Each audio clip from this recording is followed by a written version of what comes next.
Hi everyone, I'm Joanna. And I'm Jenny. And this is Hyphenated, the podcast about living in the hyphen. So today, we have an incredibly special guest with us, my good friend Ren Fernández-Kim, who is a Peruvian, Korean online humanist educator that focuses on anthropology and history and how that can help us understand what it means to be human. Ren is also the sweetest person I know. Oh my God, you guys are so sweet. Thank you so much. Welcome, Ren. Also, that, your bio just made me question my life choices. It's okay. It makes me question a lot of things too. Oh, okay, good. Wow, that's a pretty sweet bio. Oh, that's me. That's me. Ren, we're so excited to have you here. This podcast is about talking about identity. And we really wanted to talk to you specifically about the sort of history, the trials and tribulations, the identity struggles of what it's like to be an Asian Latino. So tell us a little bit about your background. So I'm Korean-Peruvian, or I like to say aggressively Peruvian. So most of that comes down to a lot of my identity politics from when I was young, very young. Obviously, I knew I was Korean and Peruvian, but I was always like, well, what percentage am I? Am I 50-50 straight down the middle? Am I 40-60? How much percentage is that? And then I had to start adding in. I was like, well, I also live in America, so that makes me also like an American, right? And then I live in the South. How much of that is influencing my identity? Am I this percentage now? Am I cutting up into quarters? What does this all mean? And this adds on to a lot of other identity issues, whether it comes to sexuality or gender and all these other things during my youth. And that's where I come up with the name Ren, which is a mother language to Korean, and it means human or mankind. And that's the philosophy of it. And that's where I got the name Ren. And that's not my birth name. So just letting you all know there. But that's where I got that name. And that's where a lot of the confusion of just what am I? At the end of the day, none of that matters. I'm just a human being. And the goal is just to be my best person and to continue to strive to be the best person I can be. Can I just say that I love the name Ren, and what a beautiful word for what that means, because I think in English it's just human, and that's not cute, that doesn't roll off the tongue. So when you say that you were sort of navigating and trying to find yourself in all of these percentages, which that's a lot of math for something that, it feels very human, right? Did you shy away from identity, or did you sort of embrace it more as the years went by? Because it seemed like you were trying to balance everything. So what did you land on in terms of how being Peruvian, how being Korean, how being American, how those things translate themselves into yourself? I think at first I was trying to make it very rational. It's I'm this amount and this amount because I can do this, or I do that, or I relate to this, or even about how much Spanish or Korean I know. It's but depending on how fluent I am, I was that's how much Spanish, or that's how much Korean I am. And honestly, at the end of the day, none of that mattered because my experience is valid and I can be all of these things at once, and it continues to grow and develop as I grow. And my experiences as I, move around and continue talking to people. I currently live in Koreatown, which is a beautiful intermingling of both Spanish culture on the outside of Koreatown, on the outskirts, and then Korean people here. That was an opportunity I never got to have as a child because I lived in the deep South, and there were not a lot of Koreans, nor a lot of Peruvians or Spanish people in general. But for me, that was hard to also kind of feel, where do I fit? But living here in Koreatown has given me the chance and opportunity to really just kind of figure that out. I'm curious to know how your parents, did they make any active decisions with you and your brother when it came to traditions, foods, language, being in a Peruvian Korean household? I know a lot of people that are mixed households, and some people say that, their parents did both. They celebrated all the things from both cultures. Some people said it leaned more towards one over the other. And some people just said, no, my parents just wanted me to assimilate as much as I could to the U.S. and didn't teach me any of the traditions and languages. So what was that like for you? How did your parents handle raising Korean Peruvian kids in the deep South? Oh man, it was, I'm sure, a struggle for them because I knew at the beginning, my mother being Korean, and she spoke Spanish because there's a whole history behind that as well. But in general, my mother was born in Korea, then around 13 moved to Paraguay, and then lived there for 13 years. So that's why she knew Spanish. And then she went back to Korea. And my father is from Peru. And then in 1988, 87, moved to Korea to become a professor. And that's where they met because she became his translator. So she already had a lot of like Spanish or like Latinx influence to her upbringing because she came at like a very young age. So I think for raising us, she wanted to also have that balance of like, you should learn Korean and Spanish. Or let's see if we can try to get you to do both things. And it was very difficult once my brother was born because by that time I was entering elementary school and I already was behind because my language was just all over the place. And it was because I wasn't getting proper education where it was like, this is how you learn Korean, this is how you learn Spanish. It was just like all at once, just bombarding. So I already was a late speaker. I didn't start speaking until I was like 2. So having another language being added was very difficult for me and my brother. So they eventually were like, well, they don't really speak Korean in the United States, but there are a lot of Spanish speakers. So I think we're just going to have to stick to 2. And that's what happened. Both my parents started speaking fluently in Spanish at home. And then we would learn English in school. You know, when I went to school, I remember in like elementary school, I think it was 3rd grade, my teacher thought I had severe developmental issues because I couldn't spell. And it turned out I was just trying to spell in Spanish English words. Like though, I'd be like T-H-O, though. Like though. Acento.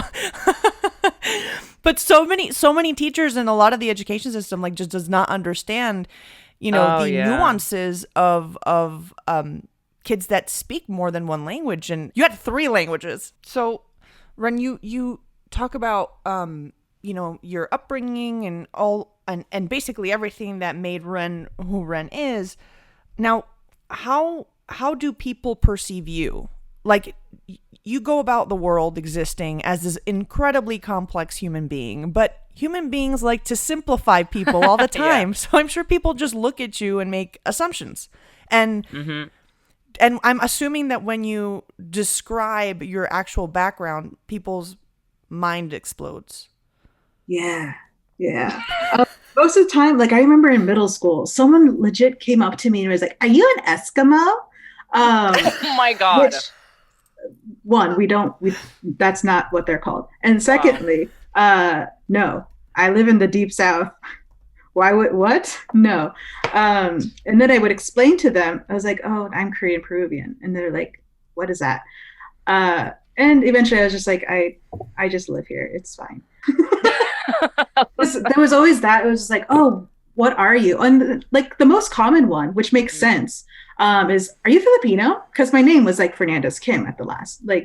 So having a somewhat Asian looking face, having a Spanish sounding last name, it makes sense. And I'm like, okay, yeah, logically that makes sense. But let me blow your mind. It's Korean-Peruvian. And they're like, "Oh, wow, what a cool mix." And yeah, I guess looking back on it, I was like, that is an interesting mix. And the story that comes with it is also kind of fun. But when you start telling people, it's like, but you know, Asian Latinx people aren't new. They're like, what?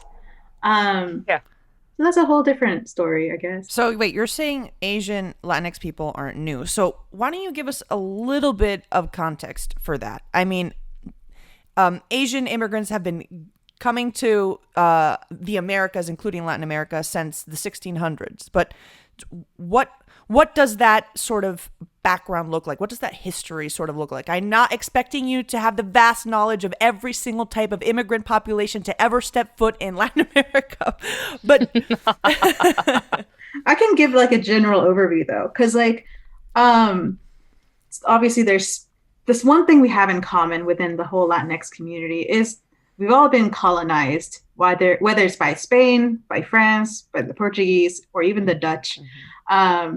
There's always been some form of colonization that has happened in Latin America. So let's go back to the history of the Philippines. So the Philippines during that time period was kind of like this meeting point between Asia and and like Latin America. And from like 1585 to like 18 something, the Spanish colonization was happening in the Philippines. So that's where you have a lot of like Christianity being recognized as the main religion there. You have a lot of like integration of like names and the cultures. But that also meant there was a lot of trade happening between Asia and Latin America. That's around the same time where obviously colonization was happening in Latin America too. So there was this introduction already happening during this time period from the Philippines, from Asia to Latin America. And that's where you have kind of like the introduction of the first like Latinx Asian groups is within the Philippines, whether it's coming from the Philippines to the Latinx area or from Latin America to like Asia. If Earth was an office, the Philippines is the water cooler where Latin America and Asian countries started to mesh and meld and talk about each other's weekends. Basically. There's a lot of violence, though. So when does immigration into Latin America sort of begin, and how do we see that in form in the different geographical regions? Ooh, okay, so this is a fun one. Obviously, colonization has already happened in Latin America, where we have a lot of Black people being used for slaves, and obviously the indigenous people that were already there.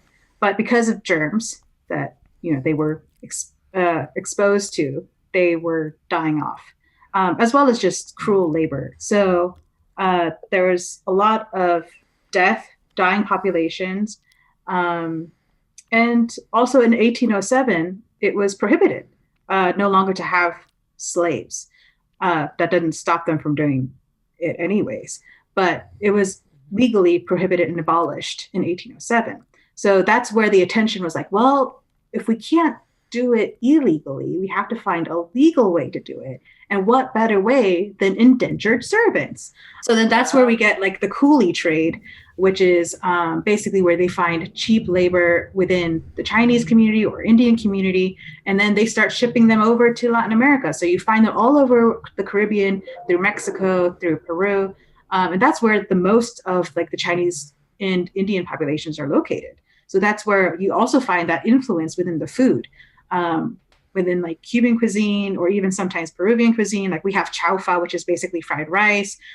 We have tallarín, which is like the noodles, like chow mein. And a lot of the spices also that they use, the ingredients that they use, is also influenced within the cuisine that we now have. It's interesting you say that because that does tie in exactly with why I knew so many Chinese Cuban people. And it's because of the endangered. How do I say this? My God, indentured unpaid service. I mean, it's also called unpaid internship, is what we call it in the 21st century. That's indentured servitude for us. Well, a lot of it had to do with the sugar canes. So I know that some of it was because of indentured servitude, and the other was actual Chinese immigrants wanting to go to Cuba to work with the sugar canes and stuff like that. So it was a mixture. But there's a Chinatown in Cuba. Yeah, there's a Chinatown in Peru too. For me, I guess I wasn't so surprised at the fact that there's Asian Latinx people. Because Miami's such a melting pot and I knew so many Asian Cubans, right? But a lot of people do not know. They just think they think everyone's supposed to look like J-Lo. I don't know. I don't know. But that's also the media's fault. That's a whole other thing. Right. That's a whole other thing, because there's this way of like, or there's this perception of like, to be Latino or Latina or Latine, you have to look a certain way and you have to be a certain way. Yes. And a lot of that is like, first of all, that's not who said.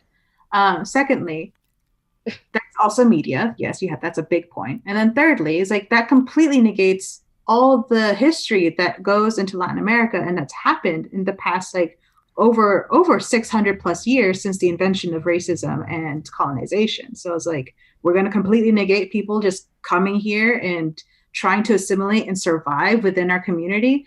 We're just completely ignored. It's a real disservice, honestly. I mean, again, people always poke fun at entertainers and the entertainment industry and TV and film, but it's like, it's kind of a window into reality, humanity, what we are supposed to look like. And if Hollywood is failing at doing that, there are people living in the middle of America who have never left their hometown, who cannot travel, who cannot experience other cultures and a variety of people. So they only know what they know. And they're going to look at the TV and stream whatever on Netflix. And if they just see one type of Latino or Asian person or what have you, that's what they're going to think about all of us. But simultaneously, Jenny, you know, having grown up in Latin America, I can tell you that everyone of Asian descent is just called Chino. So like the equivalent of an American calling all Latinoamericanos Mexican is what in Latin America we do to Asian people. I had a wonderful Korean family in my school, and we would call the older brother El Chino, which was just in retrospect completely wrong. And he'd be like, dude, I'm not Chinese, man. Like, what the hell? Why are you And then my husband had a Japanese Colombian friend in his school, and they called him, guess what they called him? El Chino, obviously, because, it's so within Latin America, there is a lot of ignorance as well to the diversity that exists within this immigrant community. And one of my favorite party tricks to do, and this is not a fun party trick. This is a party trick I learned in my household, which isn't like a fun household. It's more of like a let's see how smart you are household, which is exhausting. But I'd pull up a picture of Fujimori, the former dictator of Peru, and I'd ask people where they thought this dictator was from. And people would say, oh, I don't know, Japan, or like, I don't know, Singapore or whatever. And I'm like, no, dude, Peru. This guy is Peru. He was the Peruvian dictator, Fujimori, from Japanese, like he was Japanese descent. And, the Japanese population in Peru is huge and massive and important. And I'm sure Fujimori, when he went to the UN, maybe the Latin American presidents called him a Chino. Do you know what I mean? Like there's this consistent like erasure of the diversity in the Asian Latino community within Latin America as well. In high school, you were given the nickname Chino. Like everyone knew at least one guy in the school named Chino. Hey, Chino! That was his nickname. You know why they gave him that nickname? And literally like 10 out of 10 times he wasn't Asian. It's because he had indigenous features. And if his eyes or her eyes looked a certain way, they immediately got the nickname Chino or China. And so I never put that together in my head. I'm like, why are they calling Pablo Chino? They're like, oh my God, yeah, like I went to a Getty at like Chino's house. And I'm like, but why are you calling him Chino? He's like Cuban or he's, Ecuadorian, what have you. But it always, as I got older, I'm like, oh, okay, it's because he had these specific features, even though he was not Asian. He, had indigenous features and I guess close enough. Which, Ren, you have so many different vantage points, which I think, so much of being in a hyphen is having different vantage points with which you see things from a different perspective. So from, your Korean background, what do you see in from that vantage point about the generalizations about Latinos? Because I'm assuming that it works both ways, right? Yeah, it definitely works both. I mean, racism exists to, divide and conquer. So obviously, like there's going to be things that are said from both sides. I've heard things from like the Latinx side saying things about the Asian side and vice versa. So like one of the things I've always heard from like Asians to like Latinx people, even my mom said this when she first met my dad. She was like, he's from Peru. So like hold your stuff close. And I'm like, that's racist, Mom. She's like, I know that now, but looking back, that's what I thought. And it was always like, oh, they're loud. They're always talking about like parties and all they want is to just like have fun and they don't work hard or things like that. Versus like what the Latinx people would say about Chinese people would be like, oh, they're dirty. They can't even speak English or Spanish right. They're dumb or, just a lot of negative stuff. But at the same time, it'd be really interesting to hear this and then see the cultural exchange that happens just organically. So I know there's a lot of videos out there, even BuzzFeed, or I think there's a video even you, Jenny, made, I think with Chris Lamb, talking about the similarities of like Asian people and Hispanic people and the way they raise their children. And that video did very well. Yeah. And I'm like, it's not by coincidence.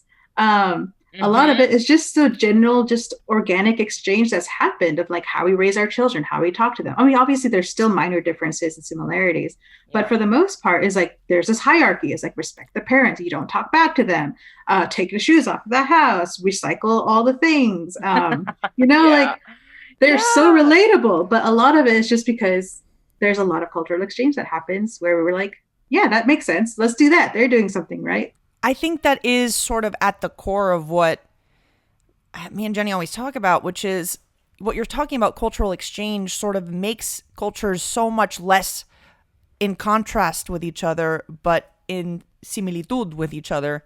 And seeing the similarities probably helped you navigate this multicultural existence that you just live by virtue of existing. Yeah, definitely. I mean, there's always times where I was like, yeah, I don't like what they say about each other. And that's kind of messed up because I live in the in-between. And there's always like, don't you agree? Or why aren't you on our side? And I'm like, well, I mean, what you're saying is not true. And even if it was true, it's like, is it their fault? You have to really go back in context. And I think that's why a lot of people used to be irritated at me because they're always like, choose a side. And I'm like, I can't though. Oh my gosh. That's so rough. I'm sorry, are we at war? Like it's like Mortal Kombat, like video game. Yeah. What the hell? Choose a side. Choose a side. And I'm like, no side. Just realize that we're both existing and trying to survive, and we're all fighting the same thing. I'm from Venezuela, so a lot of, how should I say, the people that are able to leave the country are able to leave because of beauty pageants, and beauty pageants are a way for people to like sort of find their way out. And there is this Asian Venezuelan beautiful model who was part of the Miss Venezuela contest, and she received a lot of backlash and hate because how could someone like her represent Venezuela? And this is very similar to the case when this other beauty queen who was a very, very dark complexion was sort of attacked for being too dark. And I think her name is Josie. Yes.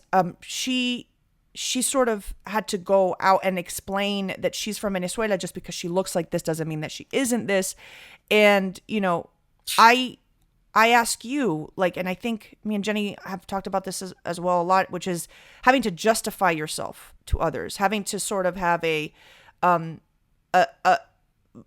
almost feel like I'm on trial when I have to like, Exhibit number A, here is my Venezuelan passport. Exhibit B, look at me and say, conchale, pero que te pasa a ti, vale? Exhibit C, and she had to go and sort of defend her Venezuelanness, which is exhausting and unnecessary. So, for you, what is it about her being Asian that sort of sparked this? And also, have you had to consistently justify your Latinx-ness specifically? Oh, yeah, for sure. I think when it comes down to like her identity and why it sparks such a like insight, it really just comes down to lack of resources and education, and then also media, because media does have a big influence on that, and like what we look like, what we're supposed to do, and completely negates the history of how we all got here or why we all got here. Some of that is not by choice. So I think there's just like a lack of education when it comes down to that kind of stuff. But as for me personally, there's a reason why I put in my bio aggressively Peruvian. And the reason for that is because I have had to fight for my identity for all my life. Not so much fight for my own identity, but fight for the identity pieces that I can actually hold on to. Because there's always this like, you're not Latino enough. You're not Korean enough because you don't do this or you don't do that. And for me, it's like, I get to choose my existence. Thank you very much. You don't have a say of what my experience is like. And also, there is no one way to be Korean. There is no one way to be Peruvian. That is all just relative. Because even if within your own country, there's like what is American? What does that mean? Every community has their own variation of like what it means to be so and so.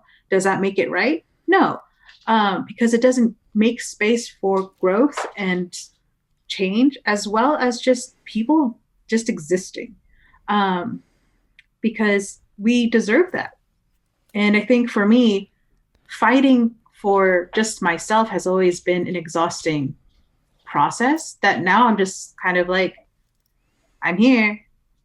You get what you get. I don't have to explain myself. And if you don't like it, then that's not a me problem. That's a you problem. I also feel like, yes, we need representation and we need stories to be told. But there's also people that are like, I like to call them the ambassadors of identity, right? And I think Ren is an ambassador of identity. So Ren, anytime you're at a party, anytime you're interacting with someone, anytime you're meeting someone, it's almost like you are the window to a new reality. And that's a lot of weight and responsibility for you to take on, but I think you're taking it on so wonderfully, in that you take the time to educate people and not be angry or frustrated, but welcome people into this diverse identity that you are. And we were able to ask you a bunch of questions today because we felt comfortable asking you more about who you are and how that reflects a greater people, not just Korean-Peruvians, but all the hyphenates around that.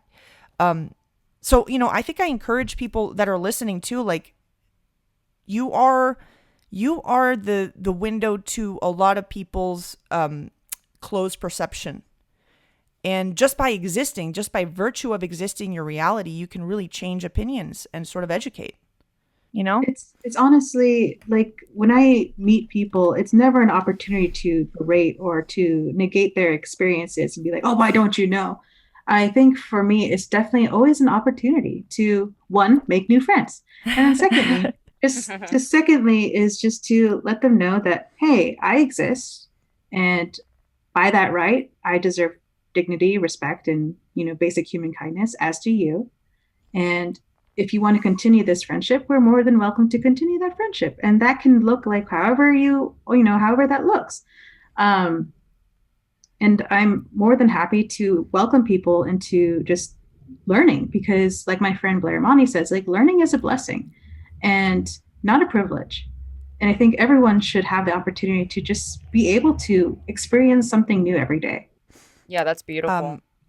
Ren, I know that you mentioned that, like, oh, if you want to be my friend, like, I'm open to friendship. Like, I know you're Jenny's friend, but after this conversation, just wondering, I was just like, if, we can be friends and hang out, just like. Yeah, for sure. Okay, good.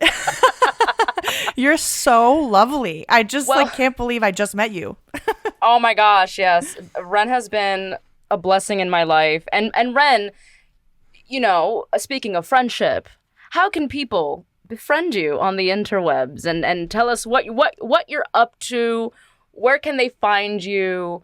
All that good stuff. So most of my social handles are the same thing. It's just Corpus Ren, all together, CORPUSREN.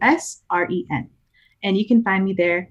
And most of the stuff that I talk about is just mostly through the lens of anthropology, because that's most of what my work comes from, is just coming from the study of humans, what it means to be humans, what makes us different, but also respecting that difference, as well as just finding solace in the similarities that we have with each other. Ren, thank you so much for joining us today. It was really elucidating, as there's an SAT word that I threw at you.